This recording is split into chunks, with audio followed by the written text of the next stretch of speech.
الفاتحة. قال الله تعالى في شان حبيبه: إن الله وملائكته يصلون على النبي يا أيها الذين آمنوا صلوا عليه وسلموا تسليما. اللهم صل على سيدنا وشفيعنا وحبيبنا ومولانا محمد معدن الجود والكرم وعلى آلہ وبارک وسلم. صلاۃ و سلام علیک یا رسول اللہ صلی اللہ تعالی علیہ وسلم. لا الہ الا اللہ محمد الرسول اللہ صلی اللہ تعالی علیہ وسلم. الحمدللہ الحمدللہ رب العالمین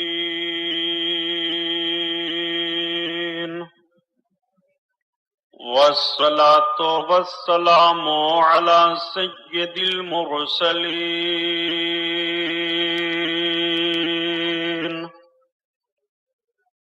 وعلى آلہ الطاہرین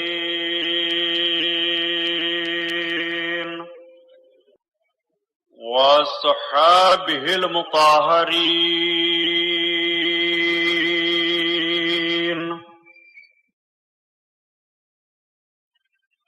وابنه الغوث العظم الجيلاني محي الدين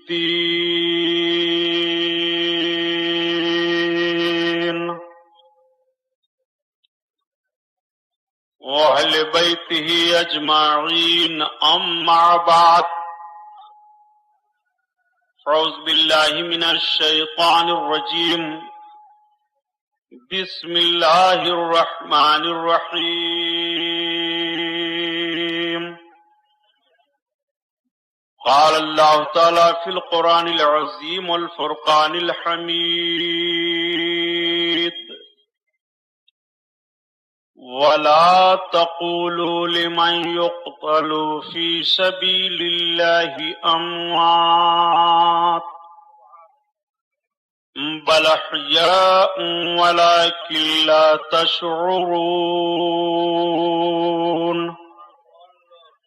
صدق الله البصير القدير وصدق رسوله البشير النذير والحمد لله رب العالمين.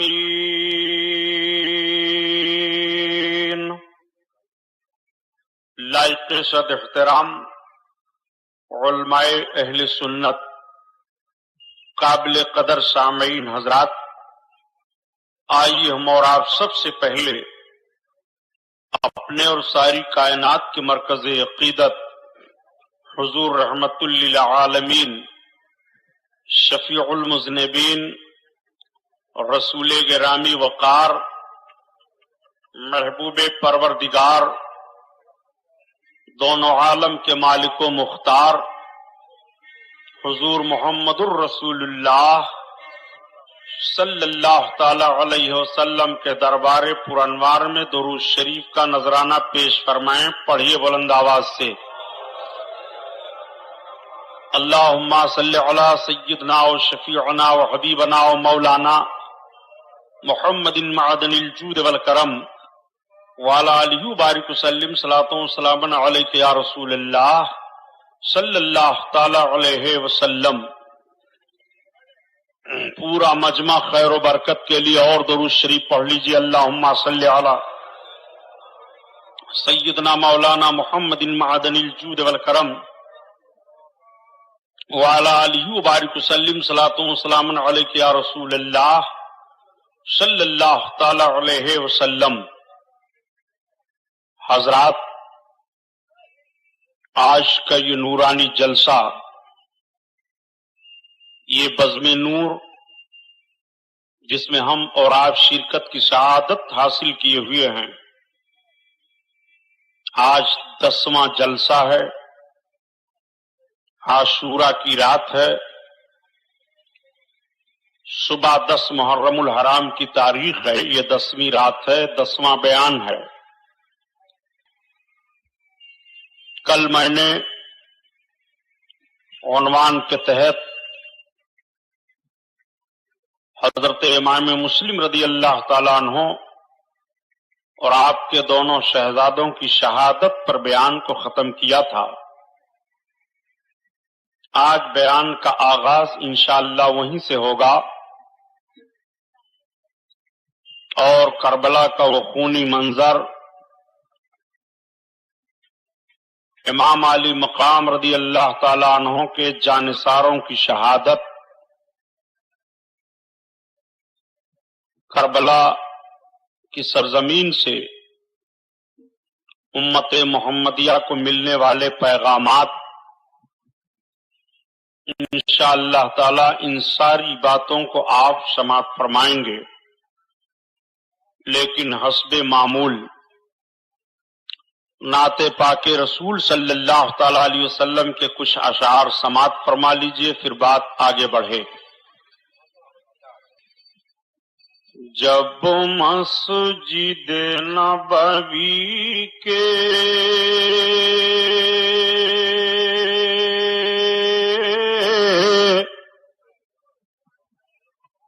جب مسجد نبوی کے آثار نظر آئے،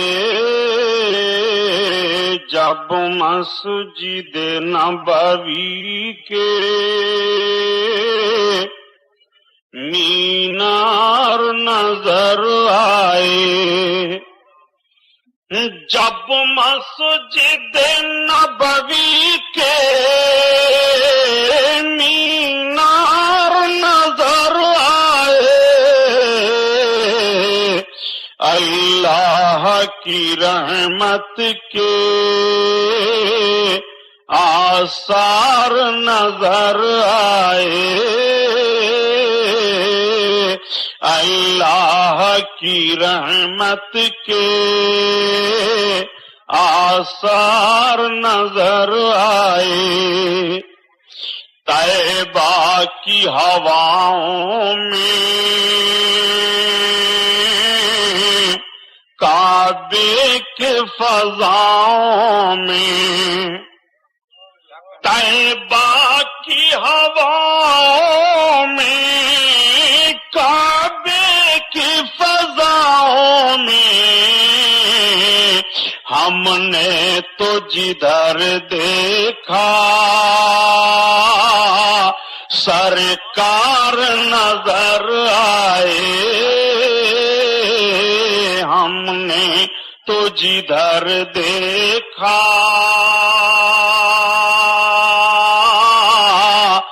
سرکار نظر آئے، ہم نے تو جدھر دیکھا، جب گنبد خضرا کے دیوار نظر آئے، یا رسول اللہ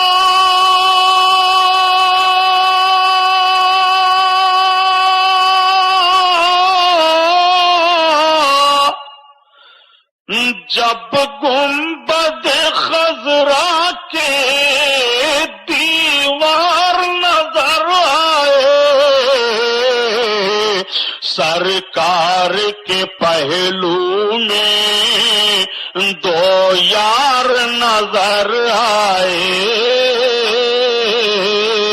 سرکار کے پہلو میں، سرکار کے پہلو میں دو یار نظر آئے، اللہ کی رحمت کے آثار نظر آئے،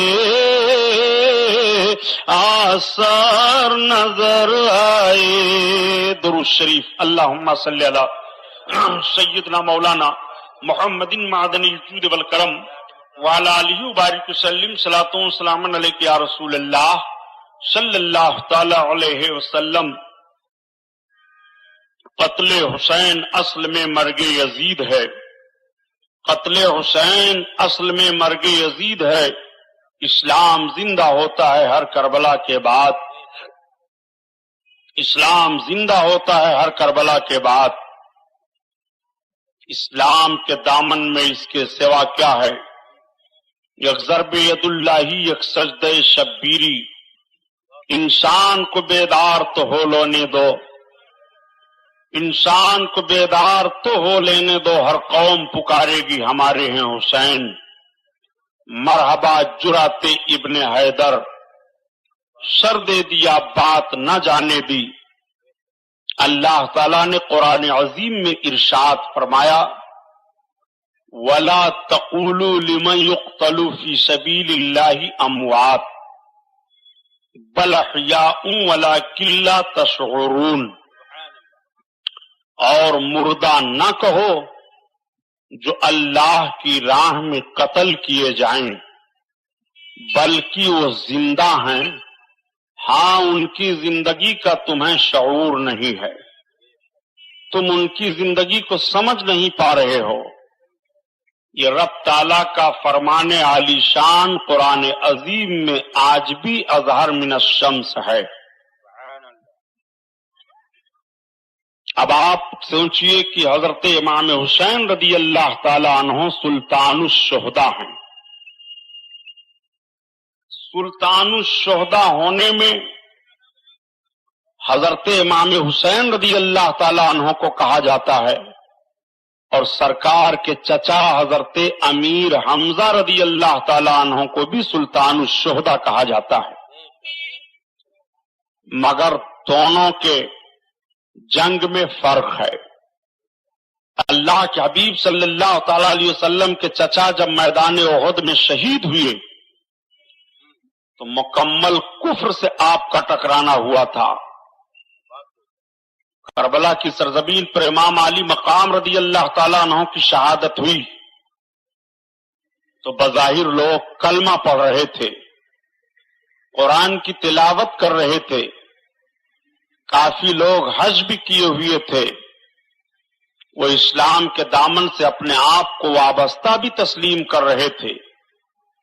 ایسی تلواریں کربلا میں چلی ہیں جن تلواروں کی چھاؤں میں امام حسین رضی اللہ تعالی عنہ کو شہادت کا درجہ ملا. حضرت امام مسلم رضی اللہ تعالی عنہ جب شہید ہوئے اور آپ کے دونوں بیٹوں کی شہادت ہو گئی، امام علی مقام رضی اللہ تعالی عنہ کو مکۃ المکرمہ کی سرزمین پر آپ کا خط پہنچ چکا تھا. حضرت امام مسلم کے خط کے پانے کے بعد آپ نے مکمل تیاری کا حکم دے دیا.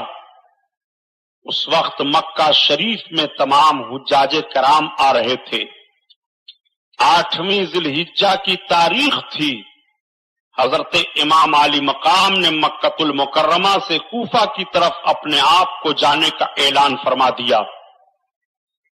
آپ ذرا غور فرمائیے کہ ساری دنیا کے مومنین 8 ذی الحجہ کو مینا کے میدان میں جمع ہوتے ہیں، لیکن ساری دنیا کے مومنوں کا امام آج 8 تاریخ کو 8 ذی الحجہ کو مکۃ المکرمہ سے کوفہ کی طرف روانہ ہو رہے ہیں.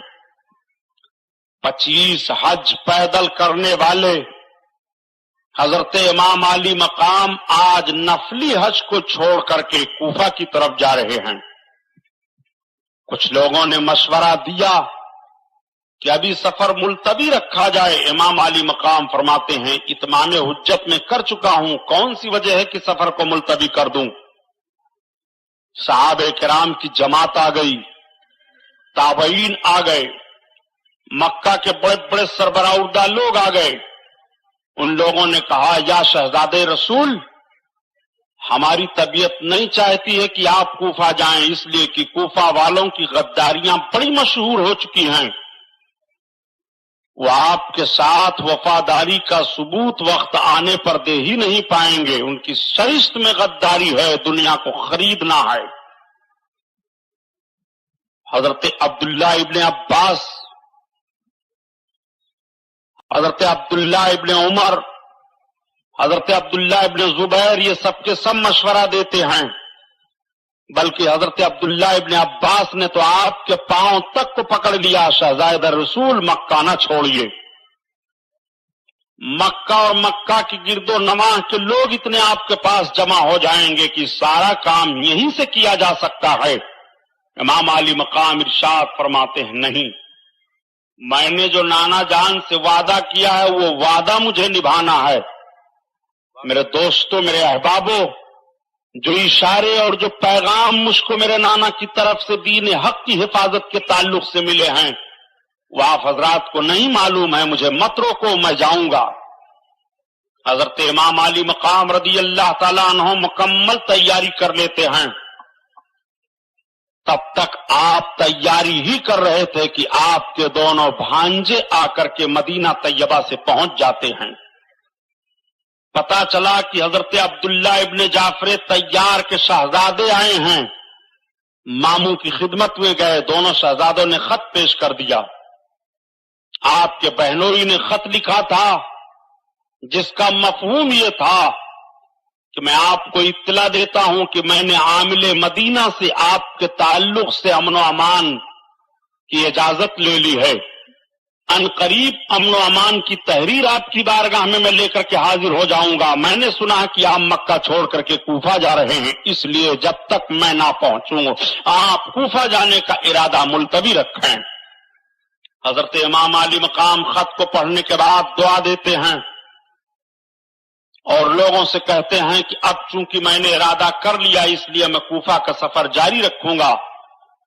حضرت امام علی مقام حرم شریف میں آئے، 2 رکعت نماز ادا کرتے ہیں، خانہ کعبہ کا طواف فرماتے ہیں، حجر اسود کا بوسہ لیتے ہیں، آنکھوں سے آنسو بہ پڑتے ہیں۔ آپ ارشاد فرماتے ہیں حجر اسود تجھ کو میرے نانا نے چوما تھا تو ساری دنیا تجھے چوم رہی ہے، سارے مسلمان تجھے چوم رہے ہیں، تو کعبہ کی دیوار سے لگا ہوا ہے، مگر حجر اسود دیکھ مجھے بھی میرے نانا نے چوما تھا، تجھ کو تو میرے نانا نے چوما، قیامت تک تجھے لوگ چومتے رہیں گے، اور میرے نانا نے مجھ کو چوما، کلمہ پڑھنے والے ہی میرا استقبال تلواروں سے کریں گے، چومنے کے بجائے میرے جسم پر گھوڑے دوڑا دیں گے۔ حجر اسود میں وہ وقت دیکھ رہا ہوں، کعبہ تیری حفاظت کے لیے میرے نانا جان رات کی تاریکی میں نکلے تھے، ہجرت کر کے مدینہ طیبہ گئے تھے، اور ایک کعبہ تیرے عمر کی حفاظت کے لیے میں بھی رات کی تاریکی میں نکل کر کوفہ کی طرف جا رہا ہوں۔ اے کعبہ تیری عزت سلامت رہے، تیرا وقار سلامت رہے، حرم کی دیواروں تمہیں میں سلام پیش کر رہا ہوں۔ حجر اسود میرا سلام لے لے۔ حضرت امام علی مقام رضی اللہ تعالیٰ عنہ بھیگی پلکوں کی چھاؤں میں حرم شریف سے باہر آتے ہیں۔ آنے کے بعد سواریاں تیار تھیں، جانے کے لیے لوگ تیار تھے۔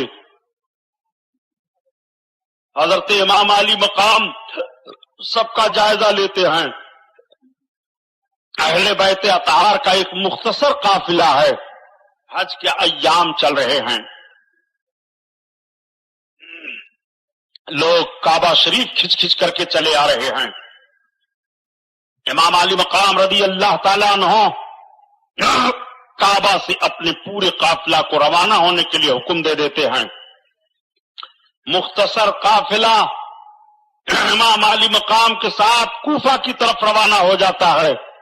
جب تک حرم شریف کی دیواروں پر، حرم کے میناروں پر آپ کی نگاہ پڑتی ہے، آنکھوں سے آنسو جاری ہیں۔ امام علی مقام چلتے رہے۔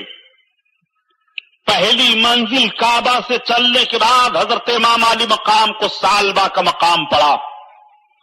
سالبہ کے مقام پر آپ ٹھہرے تو جو کوفہ میں ابن اشعث سے حضرت امام مسلم نے وعدہ لیا تھا کہ میرے بھائی کو خبر پہنچا دینا کہ کوفہ کی طرف نہ آئیں گے، اس خبر کو لے کر کے قاصد حضرت امام علی مقام کی بارگاہ میں مقام سالبہ میں پہنچ گیا۔ پوچھا لوگوں سے کہ امام علی مقام کا خیمہ کون ہے، کس خیمے میں آپ جلوہ افروز ہیں؟ بتایا گیا امام علی مقام کا خیمہ یہ ہے۔ حضرت امام علی مقام کی بارگاہ میں قاصد حاضر ہوا، حاضر ہونے کے بعد عرض کیا حضور میں آپ کے نام پیغام لے کر کے آیا ہوں۔ آپ کے بھائی امام مسلم بن عقیل کو کوفہ میں شہید کر دیا گیا، ان کے دونوں بچوں کو شہید کیا گیا، ان کے دونوں بچوں کے ساتھ ساتھ ہانی ابن عروہ کو بھی شہید کیا گیا، ان کے ساتھ ساتھ مشکور داروغہ جیل کو بھی شہید کیا گیا۔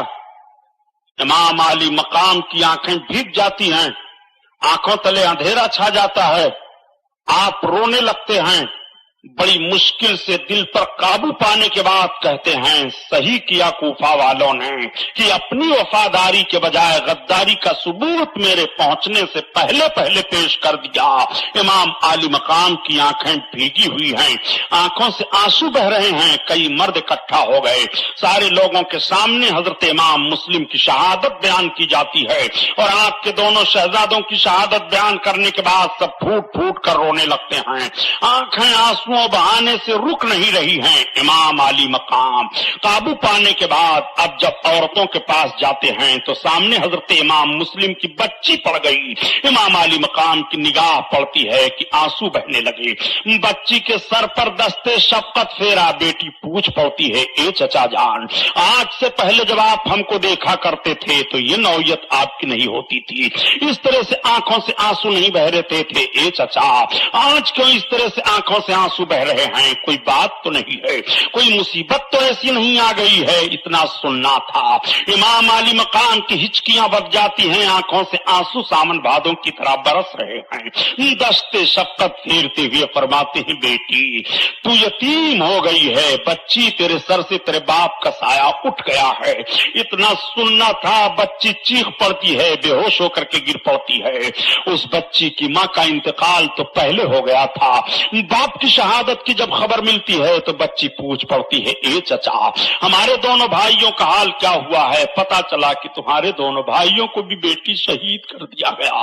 اتنا سننا تھا، اب بتاؤ اس بچی کا حال کیا ہوگا جس نے یہ سنا ہو میرے باپ کو دشمنوں نے شہید کیا، میرے بھائی کو دشمنوں نے مار دیا ہے، اس بچی کا حال کیا ہوگا؟ بچی تو بے ہوش ہو جاتی ہے۔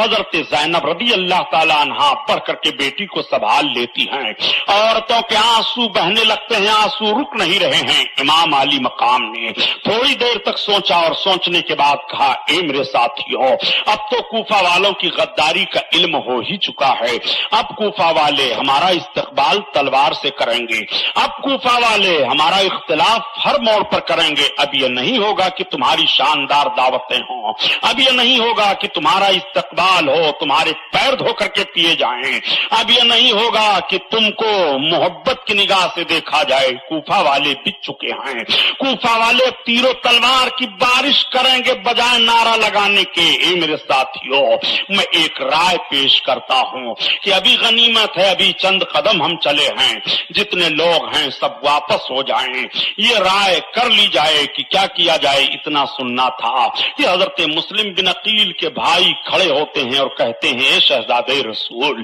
ہمارے بھائی کو کوفہ میں شہید کیا گیا ہے، ہم بدلہ لینے کے لیے ضرور وہاں تک جائیں گے، چاہے ہمیں اپنے جان کی بازی لگا دینی پڑے۔ ایک بھائی اور تھے، وہ بھی اٹھ کر کے کھڑے ہو گئے، انہوں نے کہا اے شہزادے رسول، یہ ہم سے برداشت نہیں ہو سکتا ہے، میرے بھائی پر ان لوگوں نے ظلم کیا ہے کہ ہم انہیں چھوڑ دیں، اس لیے ضرور ہم ان کا بدلہ لیں گے۔ حضرت امام مسلم کے بھائیوں کے ایثار و قربانی کو سن کر امام علی مقام نے فرمایا میں تمہارے لیے تیار ہوں، مگر اور دوسرے لوگوں کو میں بتانا چاہتا ہوں کہ وہ چھوڑ کر کے میرا ساتھ چلے جائیں، اب ان کا بڑا معاملہ ہوگا۔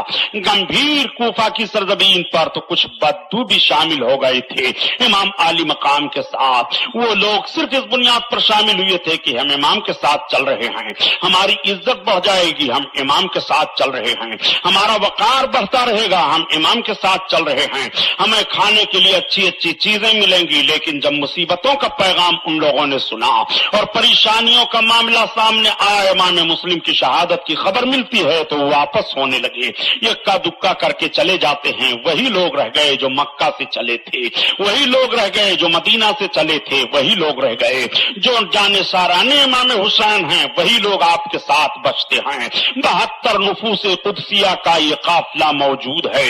امام علی مقام سالبہ سے روانہ ہوتے ہیں، بہت ہی کشاں قدم آگے بڑھتے چلے جا رہے ہیں، طبیعت تو بوجھل ہے مگر کوئی